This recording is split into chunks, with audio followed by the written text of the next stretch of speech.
સમાચારમાં આગળ વાત કરીશું ગીર સોમનાથથી। ગીર સોમનાથના ગ્રામ્ય વિસ્તારોમાં વહીવટી તંત્ર અને ગ્રામજનો વચ્ચે સીધો સંવાદ મજબૂત બનાવવા ઉના તાલુકાના લેરકા ગામે કલેક્ટર એનવી ઉપાધ્યાયની અધ્યક્ષતામાં રાત્રિ સભાનું આયોજન કરવામાં આવ્યું હતું।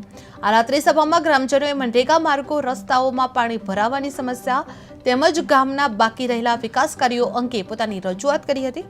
ગ્રામજનોની વાતને ગંભીરતાથી લઈને કલેક્ટરે સંબંધિત વિભાગના અધિકારીઓને સ્થળ પર જ હકારાત્મક કાર્યવાહી કરવા સૂચનો આપવામાં આવી હતી। આ સાથે શિક્ષણની ગુણવત્તા, સ્કોલરશીપ માટે આધાર કાર્ડ લિંકિંગ, આંગણવાડીના કુપોષિત બાળકો તથા સોમનાથ ટ્રસ્ટ દ્વારા આપવામાં આવતા પોષણ લાડુ અંગે માહિતી પણ આપવામાં આવી હતી।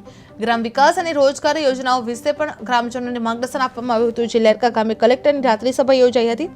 ગ્રામજનો સાથે કલેક્ટરનો સીધો સંવાદ કરવામાં આવ્યો હતો। જે મનરેગા અને રસ્તાની સમસ્યાને લઈને રજૂઆતો કરવામાં આવી હતી। અધિકારીઓના સ્થળ પર કાર્યવાહી સૂચના આપવામાં આવી હતી। જે શિક્ષણ અને રોજગાર યોજનાઓની માહિતી પણ આપવામાં આવી હતી। જે ગીર સોમનાથ લેરકા ગામે વાતને ગંભીરતાથી લઈને કલેક્ટરે સંબંધિત વિભાગના અધિકારીઓને સ્થળ પર જ હકારાત્મક કાર્યવાહી કરવા સૂચનો આપવામાં આવ્યા હતા।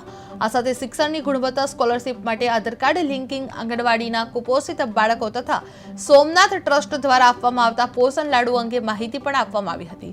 ગ્રામ વિકાસ અને રોજગાર યોજનાઓ વિશે પણ ગ્રામજનોને માર્ગદર્શન પણ આપવામાં આવ્યું હતું। જે ગીર સોમનાથના લેરકા ગામે કલેક્ટરની રાત્રિ સભા યોજાઈ હતી। જે ગ્રામજનો સાથે કલેક્ટરનો સીધો સંવાદ કરવામાં આવ્યો હતો। મનરેગા અને રસ્તાની સમસ્યાની રજૂઆત કરવામાં આવી હતી। જે અધિકારીઓને સ્થળ પર કાર્યવાહીની સૂચના પણ કરવામાં આવી હતી। જે શિક્ષણ અને રોજગારની યોજનાઓની માહિતી પણ મળી હતી।